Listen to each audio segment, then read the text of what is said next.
Non-accomplishment resides in your perpetual postponement, and having the power to postpone, you also have the power to accomplish, to perpetually accomplish.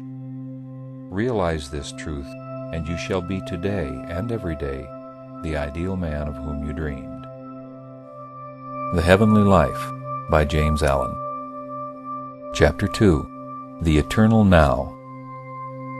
Now is the reality in which time is contained. It is more and greater than time. It is an ever-present reality. It knows neither past nor future, and is eternally potent and substantial. Every minute, every day, every year is a dream as soon as it has passed, and exists only as an imperfect and unsubstantial picture in the memory, if it be not entirely obliterated. Past and future are dreams. Now is a reality. All things are now. All power, all possibility, all action is now. Not to act and accomplish now is not to act and accomplish at all. To live in thoughts of what you might have done, or in dreams of what you mean to do, this is folly. But to put away regret, to anchor anticipation, and to do and to work now, this is wisdom. Whilst a man is dwelling upon the past or future, he is missing the present. He is forgetting to live now. All things are possible now and only now. Without wisdom to guide him and mistaking the unreal for the real, a man says, "If I had done so-and-so last week, last month, or last year, it would have been better with me today." Or, "I know what is best to be done, and I will do it tomorrow." The selfish cannot comprehend the vast importance and value of the present, and fail to see it as the substantial reality of which past and future are the empty reflections. It may truly be said that past and future do not exist except as negative shadows, and to live in them, that is, in the regretful and selfish contemplation of them, is to miss the reality in life. The present is all thou hast for thy secure possessing. Like the patriarch's angel, hold it fast till it gives its blessing. All which is real now remaineth, and fadeth never. The hand which upholds it now sustaineth the soul forever. Then of what is to be, and of what is done, why queriest thou? The past and the time to be are one, and both are now. Man has all power now, but not knowing this, he says, "I will be perfect next year, or in so many years, or in so many lives." The dwellers in the kingdom of God, who live only in the now, say, "I am perfect now," and refraining from all sin now, and ceaselessly guarding the portals of the mind, not looking to the past nor to the future, nor turning to the left or right, they remain eternally holy and blessed. Now is the accepted time. Now is the day of salvation. Say to yourself, "I will live in my ideal now. I will manifest my ideal now. I will be my ideal now. And all that tempts me away from my ideal I will not listen to. I will listen only to the voice of my ideal." Thus resolving and thus doing, you shall not depart from the highest, and shall eternally manifest the true. Afoot and light-hearted I take to the open road. Henceforth I ask no good fortune. I myself am good fortune. Henceforth I whimper no more, postpone no more, need nothing. Done with indoor complaints, libraries, querulous criticisms, strong and content, I take to the open road.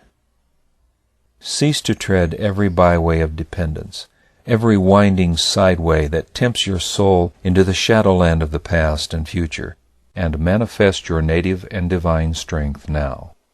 Come out into the open road. That which you would be and hope to be, you may be now. Non-accomplishment resides in your perpetual postponement, and having the power to postpone, you also have the power to accomplish, to perpetually accomplish. Realize this truth, and you shall be today and every day the ideal man of whom you dreamed. Virtue consists in fighting sin day after day, but holiness consists in leaving sin, unnoticed and ignored, to die by the wayside. And this can only be done in the living now. Say not unto your soul, you shall be pure tomorrow, but rather say, you shall be pure now. Tomorrow is too late for anything, and he who sees his help and salvation in tomorrow shall continually fail and fall today. Did you fall yesterday?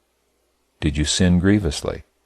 Having realized this, leave it instantly and forever, and watch that you sin not now.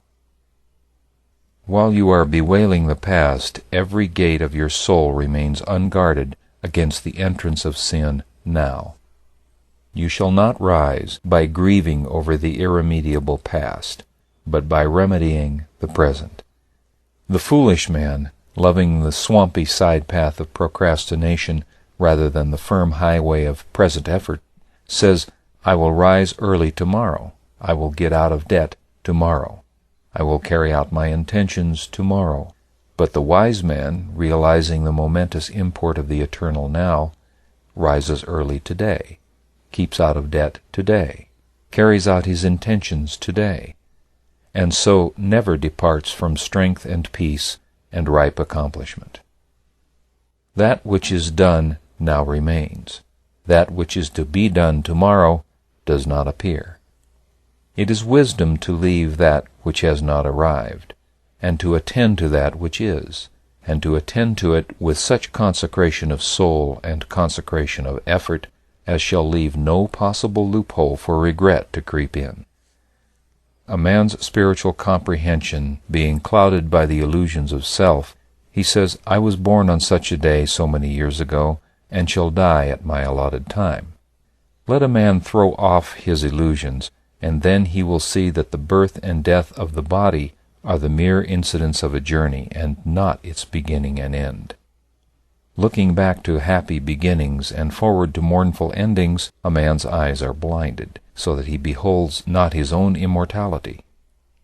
His ears are closed, so that he hears not the ever-present harmonies of joy, and his heart is hardened so that it pulsates not to the rhythmic sounds of peace. The universe, with all that it contains, is now. Put out thy hand, O man, and receive the fruits of wisdom. Cease from your greedy striving, your selfish sorrowing, your foolish regretting, and be content to live. Act now, and lo, all things are done. Live now, and behold, you are in the midst of plenty. Be now, and know that you are perfect. End of chapter 2.